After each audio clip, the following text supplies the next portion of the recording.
Hi friends, welcome to infill views. இன்னைக்கு எப்படி எழுதி பார்க்க வீடியோக்கு போறதுக்கு முன்னாடி ஒரு முக்கியமான ஒரு விஷயம் ஒன்று சொல்லணும். என்னன்னா, நம்ம சேனல்ல வந்து இதுவரையும் 75 வீடியோஸ் போட்டிருப்பேன்.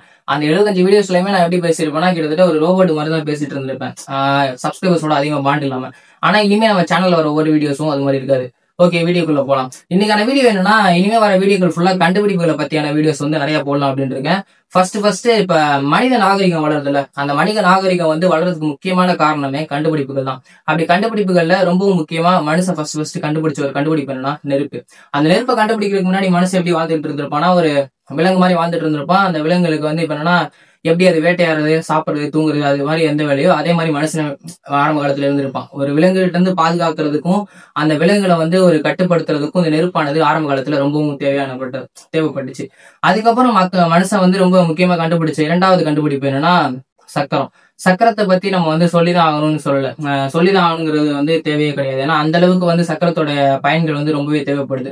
சக்கரமானது வந்து வண்டிகள் வந்து வச்சு யூஸ் பண்ணி அதை வந்து ஏதாச்சும் ஒரு வெயிட்டான பொருட்களை எடுத்துட்டு போறதா இருக்கட்டும், இல்ல ஒரு பொருளை வந்து ஒரு இடத்துல இருந்து இன்னொரு இடத்துக்கு நகர்த்துறதுக்கு இருக்கட்டும், சக்கரமானது ரொம்ப முக்கியமா வந்து மனிதனுக்கு வந்து தேவைப்படுது. சரி, ஓகே, இன்னைக்கான கண்டென்ட்டுக்குள்ள போயிடலாம். இன்னைக்கான கண்டென்ட் தேல்ஸ். தேல்ஸ் அப்படிங்கிறவர் வந்து கிரேக்க நாகரிகத்துல வந்து ஒரு முக்கியமான ஒரு அறிவியலாளர். கிரேக்க நாட்டுடைய அறிவியலின் தந்தை என்றும் இவர் வந்து அழைப்பாங்க. இந்த தேல்ஸ்ங்கிறவர் என்ன பண்றாருன்னா, ஆரம்ப காலகட்டத்துல ஃபர்ஸ்ட் ஒரு விஷயம் வந்து கண்டுபிடிக்கிறாரு. அப்படி என்ன கண்டுபிடிக்கிறாருன்னா, அவர் வந்து பாபிலோனியா அப்புறம் எகிப்து ஆகிய நகரங்களுக்கு வந்து என்ன பண்றாருன்னா போறாரு. அப்படி போயிட்டு அவர் என்ன பண்றாருன்னா நிறைய ஆராய்ச்சிகள் மேற்கொள்றாரு. அப்படி ஆராய்ச்சி மேற்கொண்டு கண்டுபிடிக்க போற விஷயம் தான் இந்த சூரிய கிரகணங்கிற ஒண்ணு.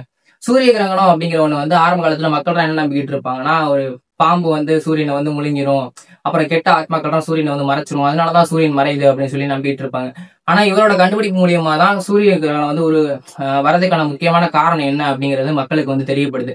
அதுக்கப்புறம் தேல்ஸோடைய இன்னொரு கோட்பாடு என்னன்னா, தேல்ஸ் வந்து என்னன்னு சொல்லுவாருன்னா, இந்த பூமியில உள்ள காற்றா இருக்கட்டும், இல்ல பூமியா இருக்கட்டும், இல்ல பூமியில உள்ள எந்த ஒரு உயிரினங்களா இருந்தாலும் சரி, இல்ல எந்த ஒரு பொருட்களா இருந்தாலும் சரி, அது நீரினாலதான் ஆனது அப்படின்னு சொல்லி அவரோட கோட்பாடு வந்து சொல்லுவாரு. அப்புறம் வந்து தேல்ஸோட தியரம் அப்படிங்கிற ஒண்ணு நம்ம கண்டிப்பா ஸ்கூல்ல வந்து படிச்சிருப்போம்.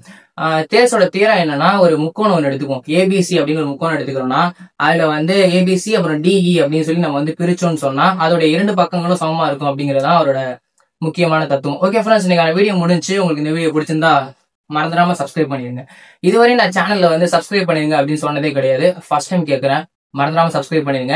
இனிமே நம்மளோட வீடியோஸ் எல்லாம் வரும். அந்த வீடியோஸ் எல்லாம் பாருங்க. அப்படி பார்த்துட்டு உங்களுக்கு பிடிச்சிருந்தா சப்ஸ்கிரைப் பண்ணுங்க. அப்படி பிடிக்கலனாலும் அடுத்தடுத்த வீடியோ பாருங்க. கண்டிப்பா ஒரு வீடியோ பிடிக்கும்.